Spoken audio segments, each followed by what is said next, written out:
కావచ్చు, వంగవీటి రంగా గారి కూతుర్ని, వంగవీటి ఆశా కిరణ్‌ని, మీ ఇంటి ఆడపడుచుని నేను. మీరన్నట్టు మీకోసం వచ్చాను, మీ ఇంటి ఆడపడుచుని. మీ అందరినీ కలుసుకోవడం చాలా సంతోషంగా ఉంది నాకు. మన కమ్యూనిటీ కోసం నా తరపు నుంచి నేనేమైనా చేయగలిగితే తప్పకుండా నేను మొహమాటంగా అడగండి, నేను తప్పకుండా ఉంటాను మీతో. ఎలాంటి ఈవెంట్స్ కన్నా లేకపోతే దేనికన్నా కానీ ఎలాంటి సహాయమైనా నేను తప్పకుండా పార్టిసిపేట్ చేస్తాను. అది ఒకటేనండి, నా ఇంటి ఆడపడుచు అనే హక్కుతో అడగండి నన్ను.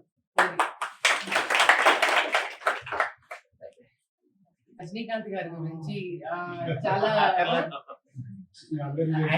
లేడీస్ అదే చెప్తున్నారు, ఈయన వచ్చి మమ్మల్ని బయటికి తీసుకొచ్చారని. మీరు కూడా లేడీస్ ని ప్రోత్సహించండి, ఎందుకనంటే మన కమ్యూనిటీలో జెంట్సే కాదు, లేడీస్ కూడా వస్తే మనకి భలే మన స్ట్రెంత్ అనేది ఇంకా ముందుకు వెళ్తుందండి.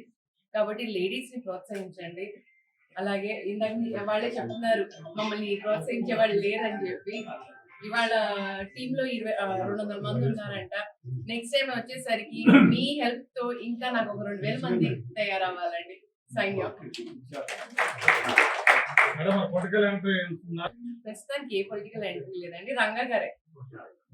ప్లెయిన్ రంగా గారి కోసం వచ్చాను.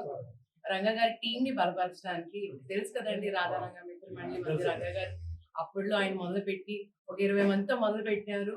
ఆయన చనిపోయే టైంకి ఆయన తర్వాత కూడా మనకి రాష్ట్ర వ్యాప్తంగా లక్షల్లో రాధారంగ మిత్రమండలి ప్లస్ యుఐలో ఉన్నారు. ఏంటంటే దానికి ఒక నాయకత్వం కావాలని అన్నారు, దానికోసం వచ్చాను. సో ఎలాంటి పొలిటికల్ ఎజెండా లేదు.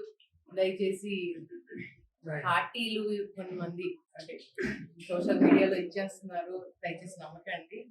నేను కేవలం రంగా గారి ఆశయాలను ముందు తీసుకెళ్ళడానికి అని చెప్పి దానికోసం వచ్చాను. మా నాన్నగారి పేరు వచ్చే తరం కాదు, 7 తరాలు కాదు, వచ్చే 500 ఏళ్ల వరకు లేకపోతే 1000 ఏళ్ల వరకు ఆయన పేరు గుర్తుండాలని చెప్పి నా కోరిక.